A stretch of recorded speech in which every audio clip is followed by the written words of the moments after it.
నమస్తే. ఇప్పుడు మీరు చూడబోతున్న వీడియో ఖచ్చితంగా మీకు ఉపయోగపడుతుంది, నచ్చుతుంది కూడా. మరి మీకు నచ్చిన విషయం నాకు తెలియాలి అంటే ఈ వీడియోని మీరు లైక్ చేయాలి, షేర్ చేయాలి, అలాగే మన ఛానల్‌ని సబ్స్క్రైబ్ చేయాలి. మీ సపోర్ట్‌ని నాకు అందిస్తారు కదూ! ఓకే. ఇప్పుడు వీడియోని స్టార్ట్ చేద్దాం. నమస్తే. Welcome to our channel. నేను పద్మిని. ప్రస్తుతంతో పాటు ప్రముఖ ఆధ్యాత్మికవేత్త, జ్యోతిష పండితులు, అమ్మవారి సేవకులు, దత్త గణపతి ఉపాసకులు మురళీధర శర్మ గారు మనతో పాటు ఉన్నారు. మాట్లాడదాం. నమస్కారం అండి. మహాదేవ శ్రీమాత్రే నమః. సూర్యుడు మకర రాశిలోకి ఎప్పుడైతే ఆయన వస్తారో ఆ రోజున మకర సంక్రాంతి జరుపుకుంటా ఉన్న విషయం మనందరికీ తెలిసినట్లయితే అయితే ఆయన కొడుకు ఇంటికి రావటం తద్వారా ద్వాదశ రాశులకి కూడా ఎట్లాంటి ఫలితాలను ఇస్తుంది అనేది తెలుసుకోవాలనుకుంటున్నాం. మళ్ళీ నెక్స్ట్ వెళ్ళేది కూడా కుంభరాశిలోకి కాబట్టి మరి కుంభరాశి కూడా శని భగవానుడికి సంబంధించినటువంటి రాశి. ఎలా ఉండబోతోంది ద్వాదశ రాశుల వాళ్ళకి అనేది ఒక్కసారి మీ ద్వారా.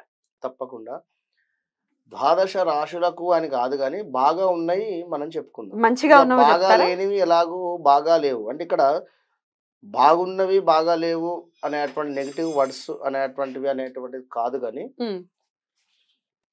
మీరు దీనికి సంబంధించినటువంటిది అందరూ కూడా రిసీవింగ్ మంచి మైండ్ సెట్ తోని రిసీవ్ చేసుకోవాలి. ఎందుకు అంటే ఇప్పుడు ఖచ్చితంగా కూడా ఒక ఇంట్లో ఉండేటువంటి ఒక కుటుంబంలో ఉండేటువంటి వారి మధ్యలోనే కొంచెం కమ్యూనికేషన్ గ్యాప్స్ అనేటువంటి ఉంటుంది.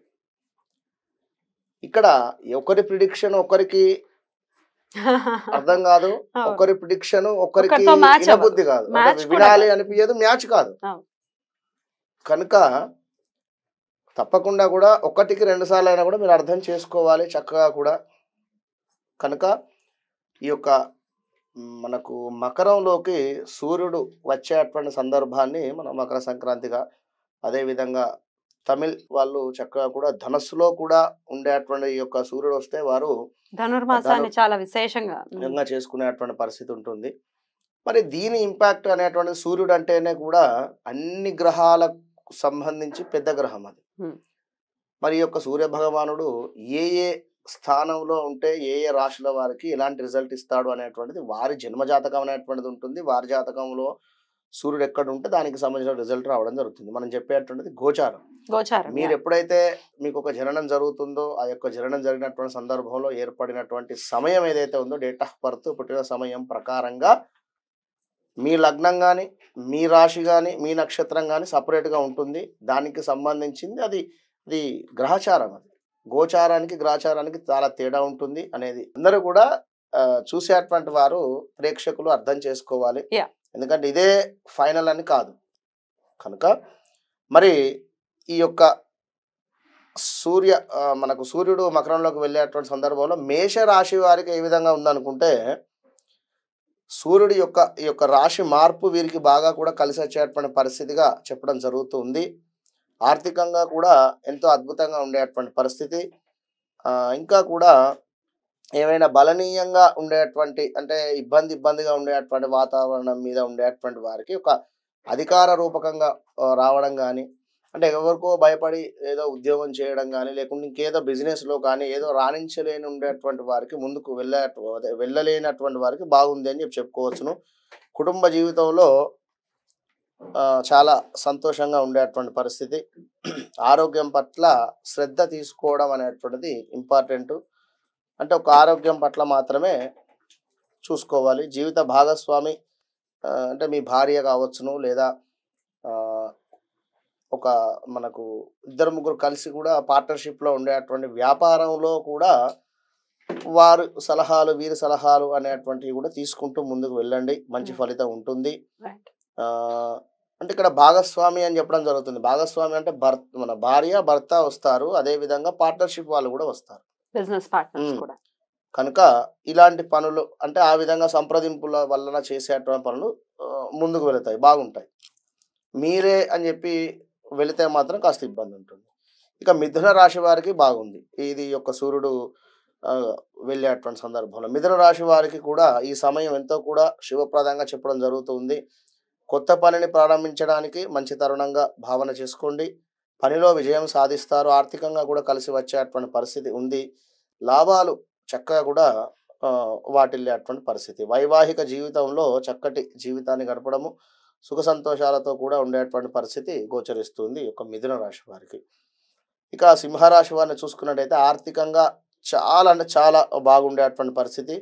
కుటుంబ సభ్యుల నుంచి పూర్తి మద్దతు దొరికేటువంటి పరిస్థితి. విద్యారంగంలో ఉండేటువంటి ఆ యొక్క విద్యకు సంబంధించినటువంటి వారికి ఈ సమయం బాగా కలిసి వస్తుంది అని చెప్పవచ్చును.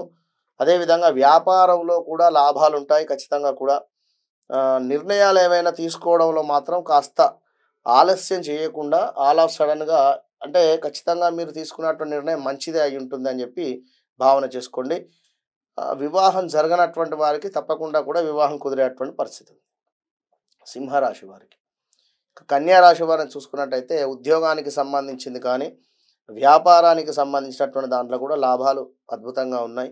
భూ సంబంధిత ఏదైనా లావాదేవీలు ముందుకు వెళ్ళడం లేదు అనుకునేటువంటి వారికి ఇది సరైనటువంటి సమయము, వెళుతుంది, బాగుంటుంది. అదేవిధంగా పరిష్కారం కూడా అవుతుంది భూ సంబంధిత ఏమైనా గొడవలతో ఉండేటువంటివి. ఇంటిని లేదంటే స్థలాన్ని లేదంటే కొత్త వాహనాన్ని కొనుగోలు చేసేటువంటి పరిస్థితి ఉంది. గృహానికి సంబంధించింది లేదా ఏదైనా ల్యాండ్ రిలేటెడ్ ఈ విధంగా తీసుకునేటువంటి పరిస్థితి ఉంది. వ్యాపారులకు మంచి సమయం అని చెప్పవచ్చును. మీ యొక్క పని ఏదైతే ఉందో మీరు చేసేటువంటి ఆఫీసులో కావచ్చును లేదా వ్యాపారంలో కానీ లేదా ఇంట్లో అయినా కూడా నలుగురు మిమ్మల్ని మెచ్చుకునేటువంటి పరిస్థితి. అంటే గొప్పగా మంచిగా పేరు ప్రఖ్యాతలు వచ్చేటువంటి పరిస్థితి. చక్కగా కూడా కుటుంబంలో ఏవైనా శుభకార్యాలు ఉన్నా కూడా ఎదురు చూస్తున్నాము కావటం లేదు అనుకున్నా కూడా ఈ 1 మంత్లో ఆల్ ఆఫ్ సడన్గా జరిగేటువంటి పరిస్థితి. మొత్తం మీద మేషము, మిథునము, సింహము, సింహము, కన్య కన్యా రాశి వారికి. మిగతా వారి పరిస్థితి ఏంటి? మిగతా వారికి కాస్త బాగాలేదు. సూర్యుడు 6వ స్థానము 8వ స్థానము వారికి కానీ ఇలా ఇంకా కొన్ని స్థానాలలో కాస్త బాగాలేదు వీరికి. వీరు బాగాలేదు అంటే అయ్యో బాగాలేదు అనేది కాదు. అక్కడ ప్రతి నెలలో కూడా సూర్యుడు మార్పు వలన ఇప్పుడు ప్రతిరోజు బాగుండాలి అని చెప్పి మనం అనుకుంటాం. కానీ మన కర్మ అనేటువంటిది ఒకటి ఉంటుంది కనుక పూర్వజన్మలో కావచ్చును ఏ జన్మలో అయినా కూడా బేస్ చేసుకొని ఉంటుంది కనుక తప్పకుండా ప్రతిరోజు సూర్యోదయం కంటే ముందే ఎవరైతే నిద్రలేచి చక్కగా కూడా సూర్యునికి నమస్కారం చేసుకొని తూర్పు ముఖంగా కూర్చొని ఏమైనా తర్పణాలు కానీ సూర్యునికి నీళ్ళు విడిచిపెట్టడం కానీ ఈ విధంగా చేసుకుంటూ చక్కగా కూడా సూర్యునికి నమస్కారం చేసుకుంటూ ఉండండి. ప్రతిరోజు విష్ణు సహస్రనామాలు కానీ ప్రతిరోజు ఆలయ సందర్శనాలు అంటే ఖచ్చితంగా దేవాలయానికి వెళ్ళి దర్శనం చేసుకొని మీ పనుల మీద వెళుతూ ఉండేటువంటి వారికి ఖచ్చితంగా కూడా బాగానే ఉంటుంది.